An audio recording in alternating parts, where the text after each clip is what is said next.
मैं स्पष्ट कर देना चाहता हूं, प्रदेश सरकार किसी भी विद्यालय को बंद नहीं करने जा रही है, किसी भी विद्यालय को बंद नहीं करेंगे। प्रदेश सरकार ने तय किया है कि इंटीग्रेटेड कैंपस बनने चाहिए बच्चों के लिए,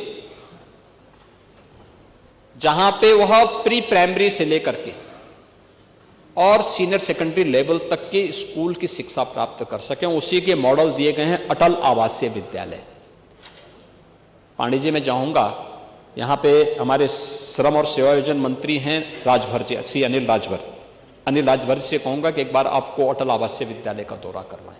अभी मैं बिलारी में भी आया था, बिलारी के विधायक भी नहीं होंगे यहाँ पे, हाँ भाग गए होंगे, क्योंकि स्वतंत्र देव जी ने ऐसी कसम उनको खिला दी है कि वो बेचारे समझ ही नहीं पा रहे होंगे कि किसके नाम पे कसम खाएं। ऐसी कसम मत खिलवाया करेंगे। नहीं, मैं वही कह रहा हूं ना, किसके नाम पे करें, और खन्ना जी किसके नाम पे कसम खा देंगे।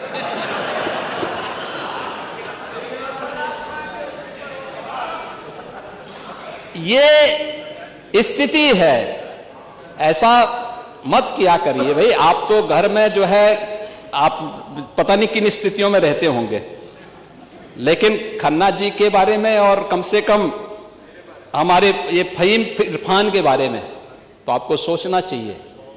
और बेचारा भी अपनी किस्मत को कोस रहा होगा कि आपने ऐसी कसम खिला दी। मैं बिलारी में गया था अटल आवासीय विद्यालय का उद्घाटन करने के लिए। आप देखिए ना उन बच्चों की,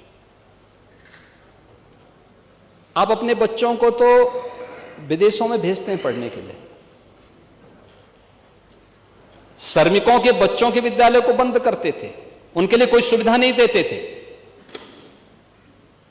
आज श्रमिकों के बच्चों के लिए, निराश्रित हो चुके बच्चों के लिए अटल आवासीय विद्यालय हम बना चुके हैं। और यही नहीं बना रहे हैं, कैंपस जो हम बनाने जा रहे हैं, अभी सीएम अभ्युदय विद्यालय, पीएम श्री विद्यालय और सीएम कंपोजिट विद्यालय एक मॉडल बनने जा रहे हैं।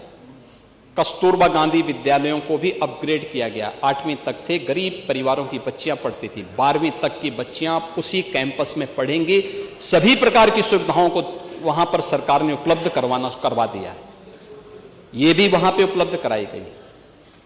और 29,000 से अधिक जिन विद्यालयों की बात कर रहे हैं, 27,000 विद्यालय हैं, 27,000 विद्यालयों को हमने स्वेच्छा से इस बात के लिए कहा कि जो विद्यालय चाहेंगे, 50 से कम छात्र हैं तो 1 किलोमीटर के दायरे में, 1 किलोमीटर का दायरा बहुत लंबा नहीं होता। पांडे जी, आप 4-4 किलोमीटर जाते थे,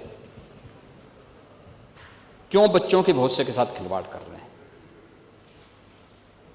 उन विद्यालयों को इंटीग्रेटेड कैंपस, छात्र शिक्षक रेशियो ठीक हो जाए, छात्र शिक्षक रेशियो कम से कम 3 शिक्षक जरूर हो उन विद्यालयों में। अगर छात्र संख्या ज्यादा है, शिक्षक की संख्या बढ़ाइए। हमने इस बात को कहा है कि 22 छात्रों पे 1 शिक्षक की उपस्थिति जरूर हो, यह अनिवार्य किया जाए। और बाकी जगह खाली होती हैं, अधियाचन भेजिए, हम आयोग के माध्यम से नई भर्ती करवाएंगे। शिक्षा आयोग नई भर्ती करेगा और ये समय पे होना चाहिए।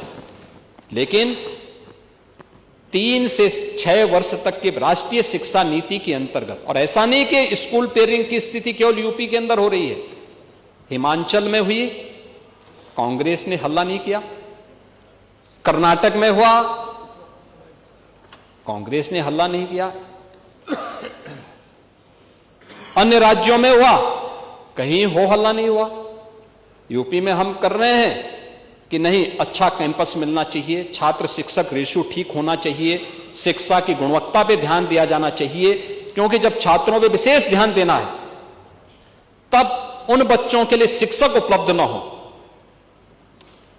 क्या स्थिति है, कहां आप देश के भविष्य के साथ खिलवाड़ करेंगे। ऐसा नहीं कि पिछले 8 वर्ष में जो परिवर्तन किए गए इसके परिणाम, आज नीति आयोग इसको स्वीकार करता है।